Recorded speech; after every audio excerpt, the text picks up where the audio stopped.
So you might have seen some other amazing salon marketing videos and hairstylist marketing videos out there on YouTube, and you might be thinking to yourself, okay, so I'm kind of getting an idea of what it takes to market myself and build a clientele as quickly as possible, but maybe you tried a few things and you feel like, nothing's really working for you and you're not growing quite as fast as you would like to. Well, the reason that I think this could be the case for you is because you're not really given on YouTube an action plan in order to make these things happen. And that is very, very important. You can get all the knowledge in the world, but if you don't really have guidance on how to get started or how to actually take action on these amazing things that you're learning, nothing is going to happen and you're going to continue to grow very slowly. So by the end of this video, my goal is to make sure that you actually have actionable steps that you can take today to make sure you can start growing your clientele as quickly as possible. And in my last video, I talked about how I grew my clientele from scratch in a new city from 0 all the way to hundreds of clients within just a matter of months. And I gave you some really detailed and useful information about how to do that and how I did that. And if you haven't seen that video yet, make sure to check it out and I will link it right up here. So whether you're a new stylist and you're looking to build your clientele and grow and you're super ambitious and you want to grow as soon as possible, or if you're a more seasoned stylist and say you had an amazing clientele and you left all of that to come to a new area where you're starting from 0 and nobody knows you, you want to build a clientele as quickly as possible. This is going to be an amazing training for you, so keep watching. And make sure you hang around to the end because I am going to give you guys some quick exercises you can do today to make sure that you're actually taking action on these principles that I'm teaching you in this video. So make sure to stick around for that. So first off, I've explained before that I was able to build my clientele from 0 to hundreds of clients within just a few months. And it sounds like because I was able to do it that quickly, that it must have been pretty darn easy. But the truth is, it was incredibly difficult. So I want to just remind you that even though I was able to reach those amazing goals that I had for myself, it was a very difficult journey. I was going through both a learning curve and trying to run a business at the exact same time. So if you think that, you're just going to learn a few tips and then as soon as you implement them, things are just going to skyrocket, that's probably not going to be the case. And I just want to be super honest with you. But if you're not afraid to work really, really hard, if you're not afraid to stay up late, if you're not afraid to fail sometimes, if you're not afraid to stumble, if you're not afraid to have setbacks, and you are able to persist through these things, I promise you, you are going to be successful. All right, so we know that it used to take years to build a clientele. So I remember, working in my first salon and talking to my senior stylist, the stylists who have been doing hair for, 15 years. I would look at them and just be like, oh my God, like how do they have all these clients? This is so amazing.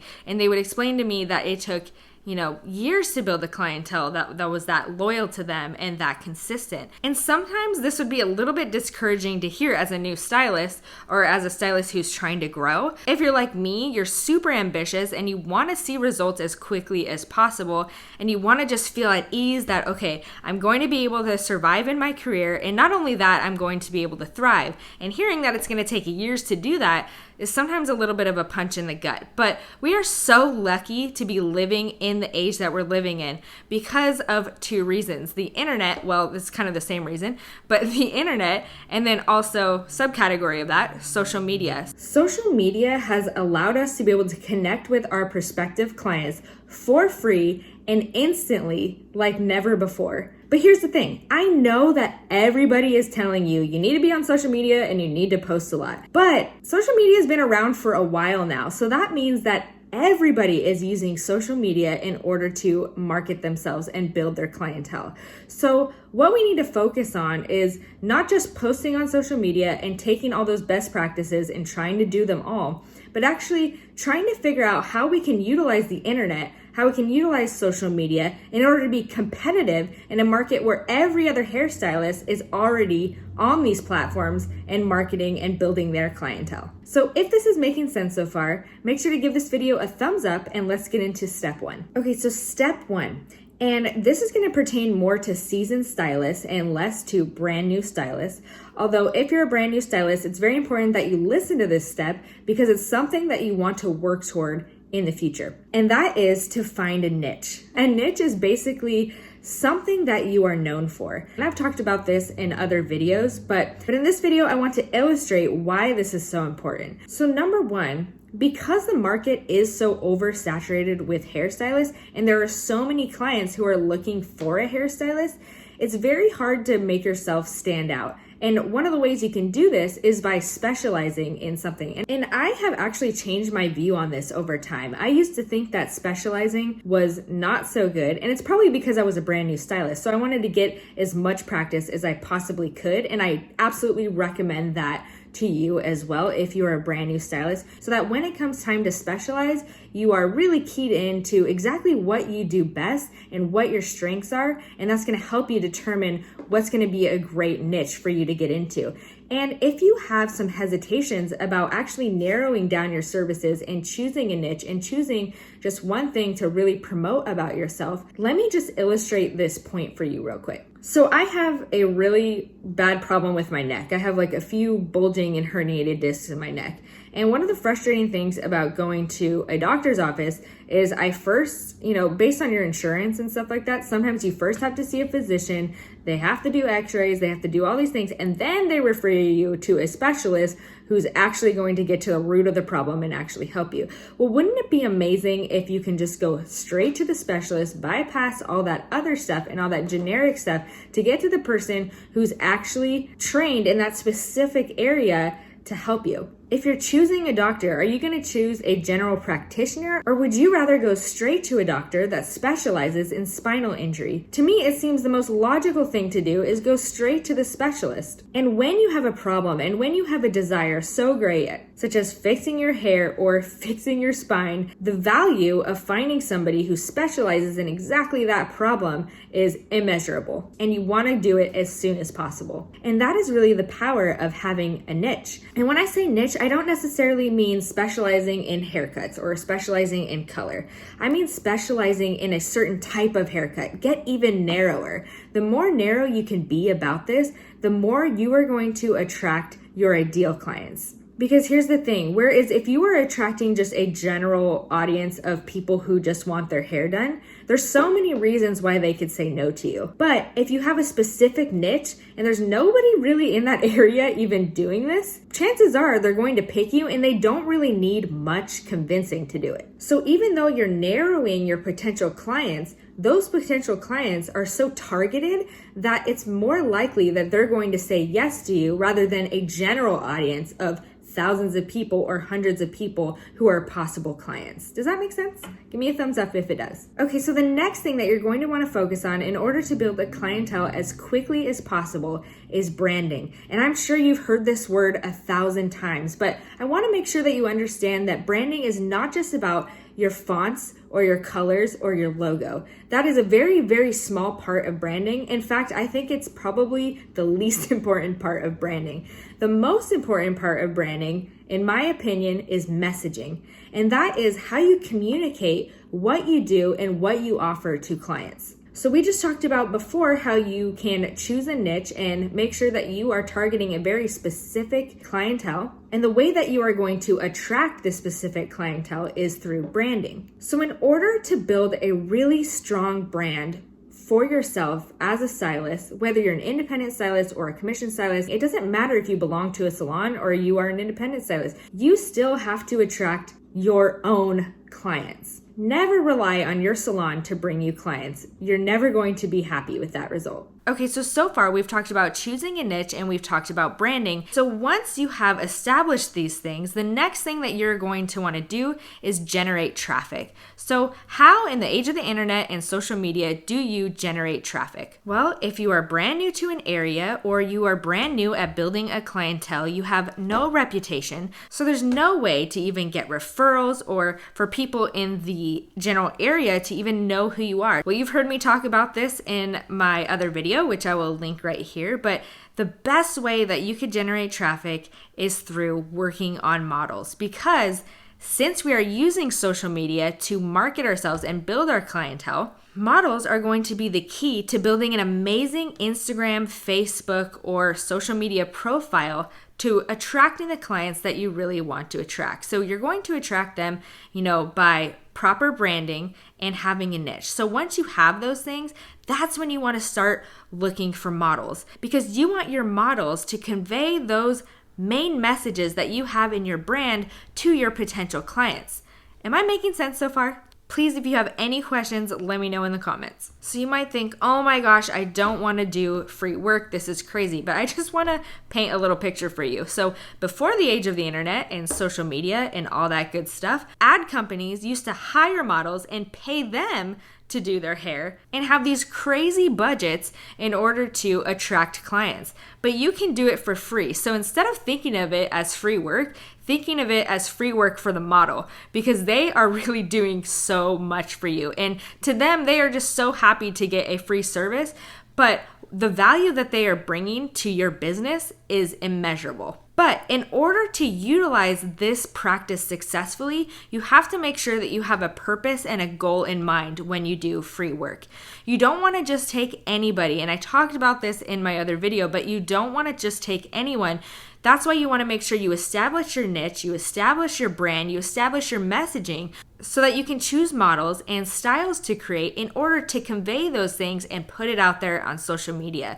This way, when you start posting on Instagram, you start posting on Facebook, you start posting on anywhere on social media, people are going to start to see a pattern in your work and in the style of your work, and that is what is going to make a light bulb go off for them and help them decide if you are the right stylist for them. So if you just start posting all of your clients and all the hair that you did all over your social media, it's probably going to be hard for prospective clients to really get an idea of exactly what you do. Not every client that you have is a perfect portrayal of your brand. And that is why it's so important to work on models, because you are handpicking the people that you want to represent your brand. So if you haven't already, you can go ahead and download my free model template. And that just kind of gives you some advice when you're going out there and seeking models, what to put in your message or what to put in your model ad that you're putting out there to make sure that you're conveying that you are a very capable professional, that this value is something so amazing that they don't want to miss out on. And it's something that's going to help you build trust with the model so that they can be easily convinced that this is going to be an amazing experience for them. So if you want to download that free template, I will have it down in the description below. Also, another reason why you should be excited about doing free work is you're going to be very slow in the first few weeks of building a clientele from scratch. That's just inevitable. And in order to keep your mindset focused and not get too negative and down on yourself during those slow weeks, and believe me, I've had plenty of those, and it can be very debilitating and almost feel like you just want to give up. So working on these models will definitely help you get through those slow times. It's not going to feel like you're slow because you're going to be super busy.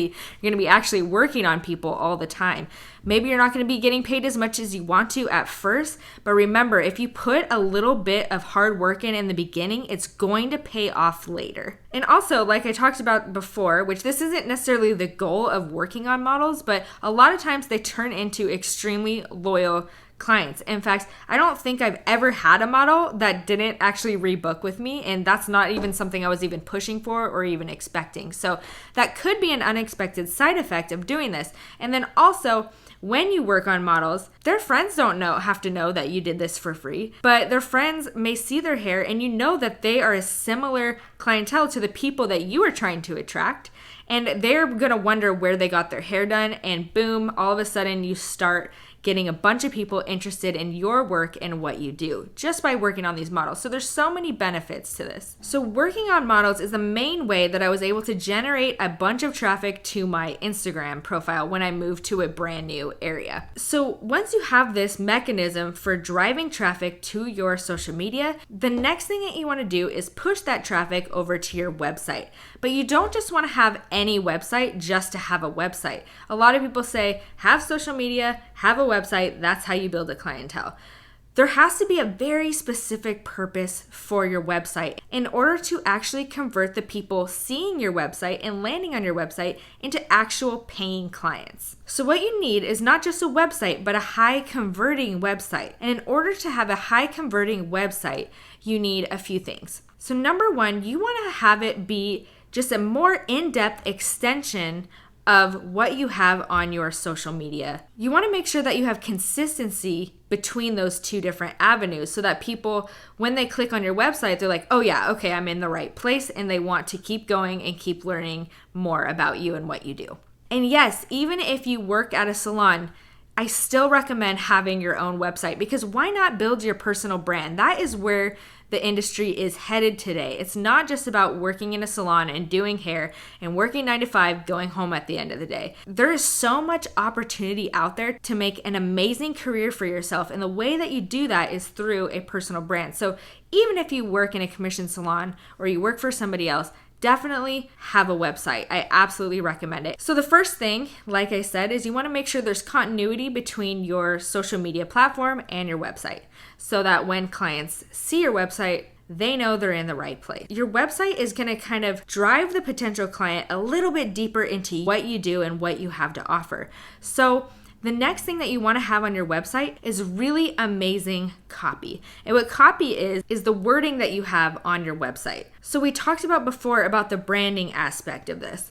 So once you have that branding aspect down, it's going to really, really help you in what to say on your website. So you want to make sure that before you publish a website, you actually have a goal and a purpose of the journey that you want your client to go through before they book with you. So you want to think about the goals that you have. So ultimately, your main goal is that you want them to book with you, right? So think about the process and journey that a client would go to in order to ultimately book with you. Well, first they have to get to know you, and everybody does, a bio. But the way that you're going to convert your clients is not just talking about yourself in your bio. It's actually making sure that your bio is more about the client than it is about you. So if you spend 10 paragraphs talking about where you grew up and why you're so passionate about doing hair and all of these things, think about the person visiting your website. They may care about those things a little bit, and there may be at certain points where they're like, oh, I grew up there. That's awesome. We have something in common. Definitely include a little bit of that stuff, but also make sure you focus on, if you were the prospective client, what kind of things would you want to hear? And what clients want to know is what you can do for them. Not necessarily about you, but what you can do for them. So try in your website to kind of think about those things and make sure that you're including that when you're writing the copy for your website. So the next thing that I recommend for a high converting website, turning these people who are looking at your website into clients, is making sure that you keep everything very simple and easy to follow. A lot of the times, what stylists do is they look at a bunch of other salons and see what they're doing on their website, and it can be just overcrowded with a lot of just useless information that's not really guiding the client through the process in order to get them to ultimately book. So make sure you try to keep everything super simple and minimal, and just focus on your main goal, which is getting them to book.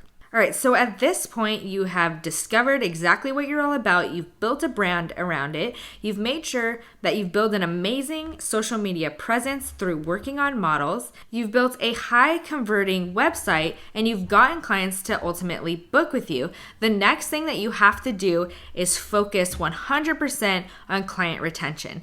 And a lot of people think that client retention means getting people to rebook. And what I mean by that is a lot of times, we think of the rebooking process happening right at the end of the service. But, I used to be one of those stylists who thought that way. Like, okay, I just need to make sure at the end of the service, I talk about rebook, rebook, rebook. It's so important. Rebook, rebook, rebook. But then I would get all of these no-shows and all of these cancellations because I think I was putting a little bit too much pressure on them to rebook. So they did it out of maybe obligation, and they weren't necessarily sure that that was something that they wanted to do yet. And instead of saying it to my face, they'd rather just avoid the awkwardness, rebook. And I thought, well, hey, if they're rebooking, at least I'll have, some of them will show up. But I think a better way to do this is provide amazing customer service to lead them to asking you, oh my gosh, how can I get in? Because I know that I do not want to miss out on an appointment with you. All right, so I promised you earlier in the video that I would actually give you some action steps to take today to make sure that you can start putting these things into practice and kind of just get you going, get you started. So the first one was finding a niche. So this is not going to happen overnight, but what you can do today is actually just brainstorm all of the things that clients give you feedback on that you feel the most confident after you complete. Those are going to be the things that later, when you start doing your branding, you're going to be able to market the best because you are the most confident in doing them. So when you're starting to figure out what your niche is, just brainstorm a bunch of things that clients give you amazing feedback on. You want to focus on the things that are going to make you the most confident. So number 2 is branding. In order to get you in the mindset of thinking about what your brand is, think about when you go to a party, think about 3 different words to describe what you do. Sometimes it's really hard to describe exactly what you do to somebody when they ask you, hey, what kind of hair do you do? And you're like, like everything. I would always get almost like I was put on the spot, like, oh my God, I don't really have like a concise answer for this. So what I would do to start building your brand, think about coming up with a standard, concise answer that you give to people when they ask you what exactly you do. So the third thing was generating traffic. So I told you that the way that I generated traffic was through my social media, through working on models and creating just a really pretty feed on my Instagram and Facebook. So I want to challenge you to put this into action and actually find one model. So you're going to want to download my free model template, which is in the description below, and I want you to get one model. So when you download this model template, I actually give you guys a free challenge to go along with it. This is what's going to actually challenge you to find a model. And not only that, but actually make sure that this practice is actually going to work for you. So it's not just something that you hear, and it sounds like a great idea, but you never put it into action. So make sure to download that free template and do the challenge. It's so important. And also, when you do that challenge, make sure that you talk about your experiences and what's working and what's not working in my free Facebook group that I created for business-minded hairstylists, which you can check out, you guessed it, in the link below. So the third thing is you want, of course, a high converting website. So the action step that I recommend you take for that one is to narrow down the topics on your website to 3 things that are going to ultimately lead to your clients booking with you. So just to get you started, some ways that you can do that is number 1, actually use your website to explain your booking process. Because a lot of the times we think like, oh, it's so simple. You just follow directions and you book. But sometimes clients need a little bit of help, especially if you have like an online booking system. They kind of need to see the steps a few different times to feel comfortable that they're doing it right. So one thing you can do is just be very clear on your website about how they can book an appointment. So simple as that. And number 2, another thing that you can have on your website is, remember we talked about continuity between your, social media and your website. So maybe you can include your Instagram feed on your website. Well, if you guys love this video and you got a lot out of this training, then I want to recommend that you get on the waitlist for my brand new course that I have opening up. And I'm actually going to be choosing stylists on the waitlist to actually enroll in my new course for free. So if that's something that you are super excited about, make sure to join the waitlist by clicking the link in the description below. Also, make sure you subscribe to this channel and hit the notification bell, because next week I'm going to be talking about Instagram again. And I already have a couple videos on best practices and just awesome tips for Instagram. We're moving into a new year and there's so many crazy things that are going on with Instagram. Like, for example, the likes are being taken away and there's been so much controversy about that. So in this next video, I'm actually going to tell you what my personal Instagram strategy is going to be for 2020 and maybe give you some inspiration on things you can tweak and change to help you better use it to get new clients in your chair fast. So make sure to hit that notification bell so you don't miss that one. Well, thank you guys so much for watching this video. I hope you got so much out of it and you're excited for the new year and building a clientele as quickly as possible. If you want to connect with me even further, make sure to leave a comment below this video. Tell me what action steps you are going to take today to make sure that you are on the right track to building a clientele quickly. You can also shoot me a message on Instagram, and even better, you want to join my free Facebook group because I'm in there all the time. All right, well, that's all for this video. Thank you so much again. I'm Lauren, and I'll see you next week.